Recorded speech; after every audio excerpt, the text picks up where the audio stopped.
O número de crianças confusas sobre o próprio sexo está explodindo. E você, quer que o seu filho faça parte dessa estatística? Acredito que não, pois a ideologia de gênero desconstrói a identidade humana por onde ela passa. Você sabia que na Inglaterra, nos últimos 5 anos, subiu 1000% o número de crianças que se submetem a tratamento transgênero? E na Escócia, mais de 500% apenas nos últimos 4 anos? Isso não é por acaso. O número de crianças confusas a respeito do próprio sexo está explodindo nos países que promovem a ideologia de gênero em suas escolas. E por que isso? Simples. A ideologia de gênero afirma que ninguém nasce homem ou mulher, mas que cada um deve construir sua própria identidade. E se é assim, todas as crianças devem experimentar todas as formas de sexualidade possíveis até encontrarem um gênero para si mesmas. Como isso se daria? Através de materiais didáticos e uma nova pedagogia voltada para a desconstrução sexual. Sim, ideias têm consequências, e as consequências da ideologia de gênero promovem exatamente esta confusão, fazendo nossas crianças duvidarem de si mesmas na sala de aula, ambiente onde os pais estão cada vez mais ausentes e onde as crianças estão em fase de natural imaturidade e questionamento. O que muitos escondem é que existe uma verdadeira indústria do gênero por trás de toda essa confusão e que está organizada para destruir nossas famílias. Com certeza você já ouviu na televisão alguém dizer que a família é uma instituição antiquada, que os tempos mudaram e que precisamos abrir a cabeça. É porque não estão conseguindo mudar a cabeça da população que a estratégia de promover a ideologia de gênero nas escolas se tornou tão urgente para eles. Foi por isso que em 2014, quando o Congresso votou a proposta de Plano Nacional de Educação, deputados e senadores retiraram todas as referências à ideologia de gênero do seu texto, respeitando assim a vontade expressa do povo brasileiro que rejeita essa ideologia. Em 2015, quando chegou a hora de se votar os planos estaduais e municipais de educação, o MEC, atropelando a decisão do Congresso, tentou impor silenciosamente o gênero aos estados e municípios. Depois que o gênero já havia sido rejeitado pelo Congresso, por meio da Segunda Conferência Nacional de Educação, o CONAE 2014, o MEC produziu um documento que depois seria transmitido a todos os estados e municípios, definindo a questão do gênero como diretriz educativa, e ainda por cima, como se tivesse sido aprovado pelos deputados e senadores. A trapaça se encontra em inúmeras páginas do documento. Vamos dar apenas alguns exemplos. Na página 25, o MEC afirmava que a União, os estados e os municípios deveriam promover a diversidade de gênero. Veja, não estão falando em respeitar a diversidade de gênero, mas sim em promovê-la.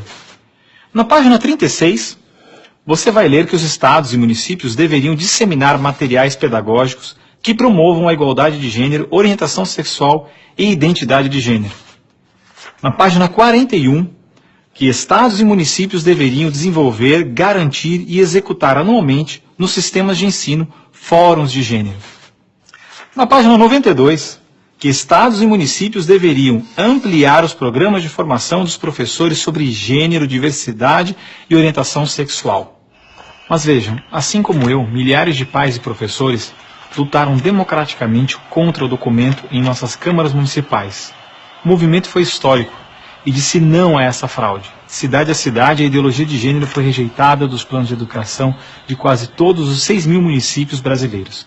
Era de se esperar que após essa imensa pressão popular, o governo desistisse dessa ideia de introduzir à força o ensino da ideologia de gênero nas escolas do Brasil.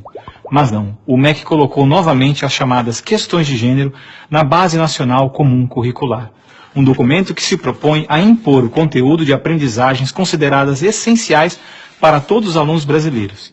Se for aprovada, a base deverá ser implementada por todas as escolas do Brasil, não só na rede pública, mas também na rede privada. Na prática, o documento propõe os seguintes absurdos nas nossas escolas. Na página 159, está escrito que o professor de artes deve desenvolver as aulas discutindo experiências corporais, pessoais e coletivas, de modo a problematizar questões de gênero e corpo. Na página 165, se volta a dizer que o professor de artes deve refletir sobre as experiências pessoais e coletivas desenvolvidas em aula ou vivenciadas em outros contextos, de modo a problematizar questões de gênero, corpo e sexualidade. Na página 305, se estabelece que na área de ciências humanas, a diversidade de gênero deve ganhar especial destaque. E não para por aí. Na página 351, se estabelece que o professor de História coloque em destaque as temáticas voltadas para as questões de gênero. Na página 378, se estabelece que o professor de História trabalhe em aulas questões de gênero, anarquismo e protagonismo feminino, mostrando as transformações ocorridas no debate sobre as questões de gênero no Brasil durante o século XX. Vocês estão vendo? A ideologia de gênero está presente no documento, é explícito, e o governo brasileiro demonstra com isso ignorar a vontade popular. Se a base for aprovada, terá valor de lei e será obrigatória.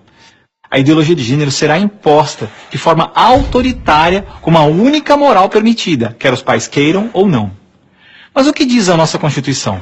Diz que a educação é dever do Estado e da família, e que o Estado deve criar todos os meios legais necessários que garantam à família a possibilidade de se defender contra qualquer programa, prática ou propaganda que contrarie o respeito aos valores da família.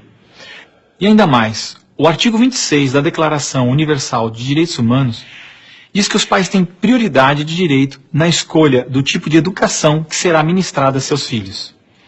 Não vamos aceitar a imposição deste absurdo sobre os nossos filhos. O governo pretende aprovar a Base Nacional Comum Curricular ainda este ano de 2017. Por isso, pare, reflita e nos ajude enquanto ainda é tempo. E compartilhe esse vídeo com pais, professores, diretores de escola, vereadores, lideranças de sua comunidade. Ninguém pode ficar indiferente. A ideologia de gênero deixa marcas que ficam para sempre.